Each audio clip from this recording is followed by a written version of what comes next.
They took him away. The attacker suspect is behind bars. But this story did not end in the click of handcuffs. It began reshaping the very moment the cameras ceased rolling.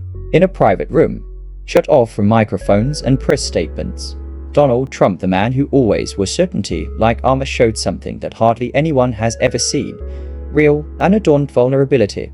Publicly, he provided you the lines you would expect: a controlled utterance, condolences, and appeal to unity. But the people who were there after the cameras had departed have a different report. They talk about a man standing up, slamming his fist on a table, and saying things half accusatory, half warning, half pleading. They took him, he said. They want us next. Look at that sentence for a moment. It's the kind of sentence that reframes how a movement thinks about safety. It's the kind of sentence that sends friends from words to deeds. If a leader believes the danger is systemic, it creates permission for broader responses. And this isn't conjecture. This was apparently the moment when smiles ceased, when aides exchanged glances that said, "Did he really just say that?" The air in the room grew thin with tension. Don Jr., a man who has stood shoulder to shoulder with his dad for years, was said to be stunned not with grief, but seriousness of the charge. Others in the room are said to have tried to calm him down, telling law enforcement to do its job. Trump heard none of it. He walked as if possessed by a map he could not remove. If they can assassin Charlie in the daytime, he said, they can do anything. This was the contrast. For Trump, this incident was not a random act of violence, it was a message. The timing and bullet casing mattered. The inscriptions on the rounds, the notes that went around the internet, the light mocking chronicled in some of the conversation to him. They were not coincidental indications. They were a vocabulary. And if someone had inscribed a note in that vocabulary on what killed Charlie, then that vocabulary required interpretation. If you back up, it's not difficult to see why a leader would interpret this as something greater than violence. In every era, powerful actors have used spectacle to remake politics. Calendar restart through assassinations, scandals as distraction, secrecy charges as mobilization. When a brazen daylight murder of a loud conservative during business hours makes the public square, it is a force multiplier. Reactions ripple into fundraising, into outrage, into policy proposals. And Trump's interpretation of the event as a deliberate step meant to warn and upset would reshape how his base mobilizes. But raw outrage and conspiracy thinking are not the same as evidence. And that's the tension that sits at the heart of what transpired next. On one side, you have a leader who thinks there are people in the system who would shut up speech with bullets. Standing against him are investigators, the FBI, detectives who need paper trails, forensic linkages, and criminal intent. The divide belief and proof is where all the things that can go wrong would go. During the hours that followed, the private meeting leaked in fragments. Fragments of it appeared in memos, in off-the-record sessions, in the diplomatic language of supporters who wanted to assure the people without undermining their leader. The story split. One branch called for documents, affidavits, warrants. The other branch called for action, naming publicly pressure. Both paths were visible in the subsequent action. Rallies that became increasingly desperate, fundraisers that flowed with protection, and backroom meetings that searched for names. The darkest moment, the witnesses recounted, was not an address. It was a whisper. Trump leaned over one top aide and stated, "If they can crack Charlie, then they can crack anything. Mark my words, they're coming after the movement next."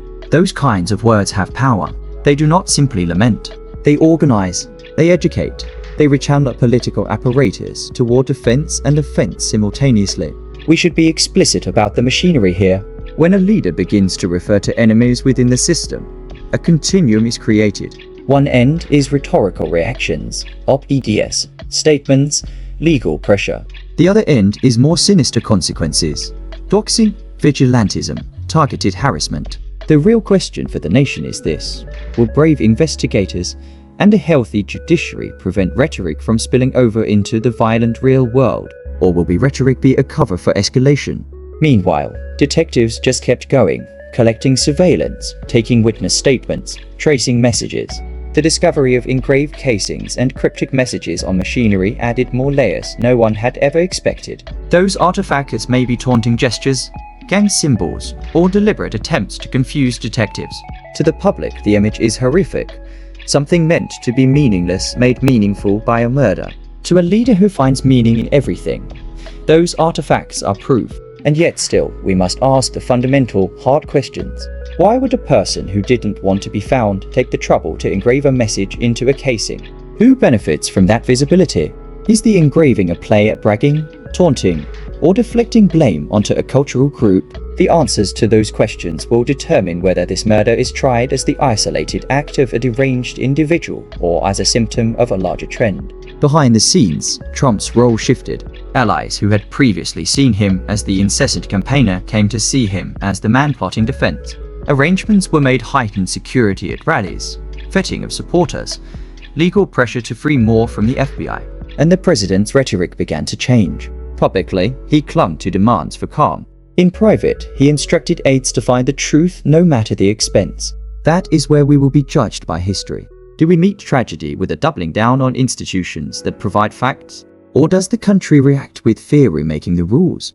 That answer matters because what we do now sets precedent for what happens next, not only for this country, but for how political violence is explained across the globe. If you wish to know what to watch for next, pay attention to 3 things. The affidavits which arise, money flow which might signal support networks, and communications patterns which signpost coordination.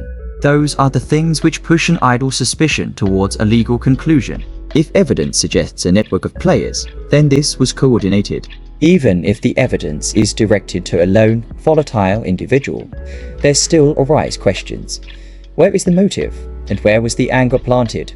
Finally, remember the human cost. In the middle of all this politicking and parsing, we cannot forget that there was a life lost. Charlie Kirk was a husband, a friend, a public figure whose passing has real victims. How we talk about the politics cannot lose the empathy. That balance victims' empathy, but demanding strict truth is how a society holds together. Where does that leave us? It leaves us with more questions than answers, and with a leader who believes the danger is systemic. It leaves detectives constructing the painstaking, slow case of evidence. It leaves the public viewing a drama that might escalate or fade. And it leaves you, the viewer, to make a choice. Call for the documents, not the drama. Call for accountability by officials, for openness. Call for facts, not fear, to guide us forward. Because today, in the back rooms where the great men speak and the cameras don't, something is breaking. A whispered menace in an empty room can become a headline that rearranges a nation. Observe the filings. Listen to the receipts. And don't be misled by the show from the papers that tell the truth. We'll be watching the filings. Don't accept the first story you're handed.